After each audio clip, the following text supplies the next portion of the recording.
Halo guys, kembali lagi di channel Devina Story. Kali ini aku akan membahas tentang kisah tragis Genie Willy yang diperlakukan lebih buruk dari binatang oleh ayahnya sendiri. Namun sebelum itu jangan lupa like dan subscribe channel Devina Story ya guys. Terima kasih.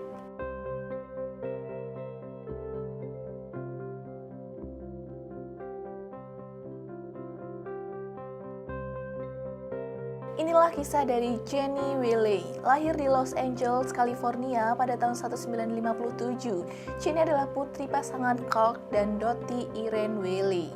Dia hidup secara tidak normal, bahkan tidak bisa berkomunikasi di usia yang ke-13 tahun. Tragisnya, dia menjadi korban pelecehan, pengabaian, dan isolasi sejak lahir oleh ayahnya sendiri. Clark Willy bekerja di pabrik selama Perang Dunia II, lalu melanjutkan karirnya di bidang penerbangan. Sebetulnya Clark tidak ingin mempunyai anak, tapi Irene terlanjur mengandung. Saat anak pertama mereka lahir, Clark terganggu mendengar suara tangisan sang bayi, sehingga menempatkan bayi itu di garasi. Sang bayi pun meninggal karena kedinginan dalam usia 10 minggu. Setelah itu, Clark dan Irene mempunyai anak kedua yang meninggal tak lama setelah lahir karena suatu penyakit. Disusul oleh kelahiran anak lelaki yang merupakan kakak Genie. 5 tahun kemudian, Genie lahir pada 1957 dengan penyakit hemoragi yang membuatnya lebih mudah mengalami pendarahan.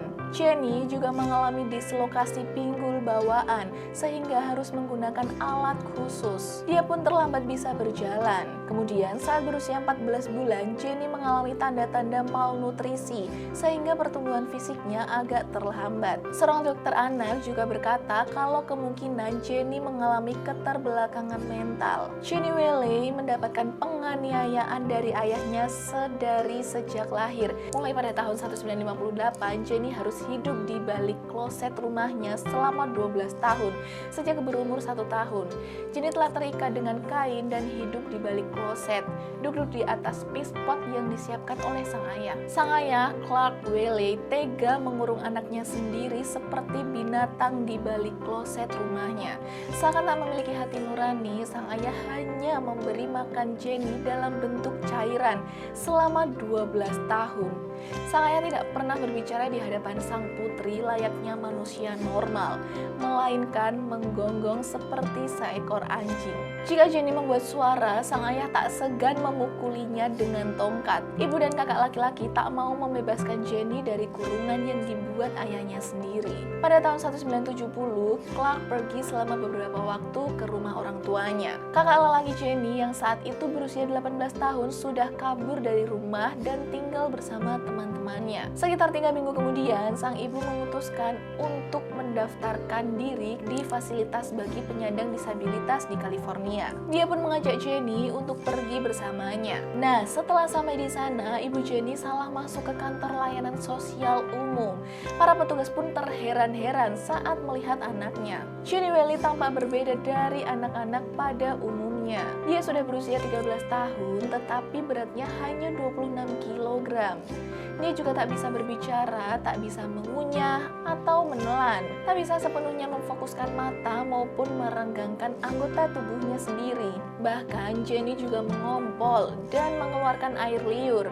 Karena curiga pada kondisinya, para petugas pun menghubungi polisi untuk melakukan penyelidikan. Dan pada akhirnya kedua orang tua Genie ditangkap, dan namun sebelum ditangkap sang ayah telah bunuh diri terlebih dahulu menggunakan pistol. Menurut hasil pemeriksaan, Genie sangat lemah, kurang gizi dan kotor.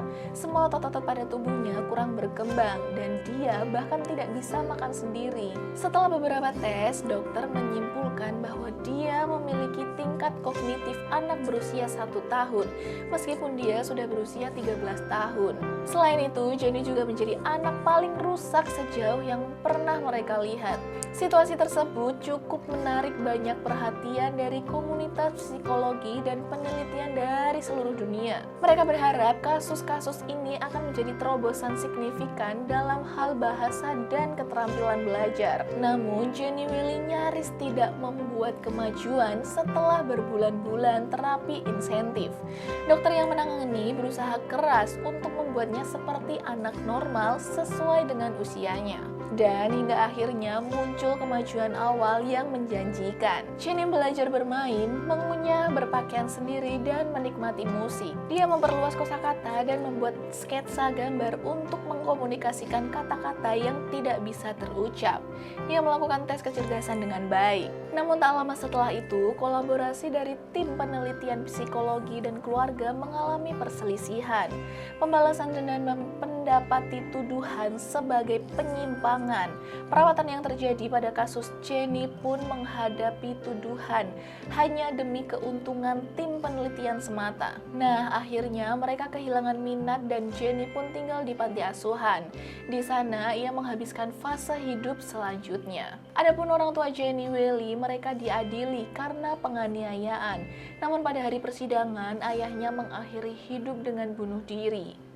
Dia juga meninggalkan catatan yang tertulis, dunia tidak akan pernah mengerti. Pada akhirnya tuduhan jatuh pada ibunya, namun dengan klaim karena kebutaan dia tidak mengetahui sebagian besar pelecehan tersebut.